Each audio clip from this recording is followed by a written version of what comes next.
Wapendwa, niwasalimu tena kwa jina la Bwana wetu Yesu Kristo aliyetufia pale msalabani. Ni siku nyingine tena ambayo imekubaliwa na Bwana kabisa, japokuwa hatujaingia muda mrefu, hatujaonana muda mrefu, lakini sasa Mungu ametuwezesha tena, ametupa kibali leo tuweze kuzungumza pamoja na kujua siri za ufalme tena siku ya leo.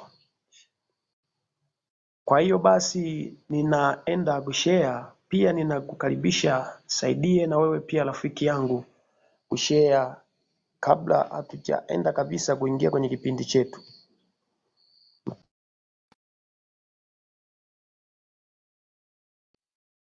Kila mmoja apate kusikia ujumbe wa leo ambao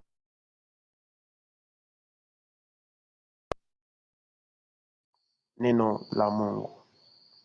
Kwa hiyo nikukaribishe sana wewe pendwa katika Kristo. Karibu sana tujifunze kwa pamoja maneno ya uzima.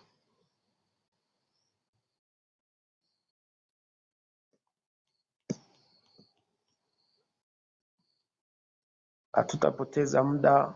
Kwa hiyo sasa karibu sana tujifunze neno la uzima, share kwa wengine. Ninaukaribishwe pamoja na sisi kwenye somo hili la leo, ni la muhimu kabisa kwako, litakusaidia na zani linakuhusu mambo mengi. Kwa hiyo nimkaribishe mtumishi wa Mungu. Kabla yote tuweze kuomba katika kipindi chetu hichi. Kiwa na watumishi wa Mungu hapa siku ya leo. Karibishe mtumishi wa Mungu Chazi kwa maombi ya kuanza kipindi cha neno la uzima tena siku ya leo. Karibu mtumishi wa Mungu. Baba yetu na Mungu wetu, tunakushukuru, tunasema asante kwa uwepo wako. Asante kwa majira haya na saa hii Mungu. Asante kwa kibali kwa mashamba kwa Mungu mtakatifu wa Israeli. Bwana Yesu, ulikuwa nasi kuanzia mwanzo hadi majira haya na saa hii. Hadi lango bila kuweza Bwana, si wanao tunapokuja mbele zako Baba, tunakwenda kuanza kipindi hiki kwa amani. Bwana Yesu, tunakuomba kwa wema nasi, damu ya Yesu tuwatulie na utukufu wa Bwana.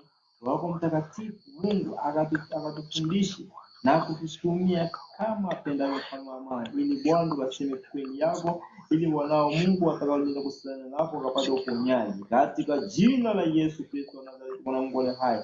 Nasi Bwana, kila mmoja tunakuomba, kila mmoja Mwenyezi Mungu ambaye ataenda kusikiliza na kutufuatilia Bwana Mungu, naomba usimwache, usimfungukie, mpe akili nyingine tena Bwana, mpe akili nyingine tena Mungu ya kufahamu na kutumikia wewe.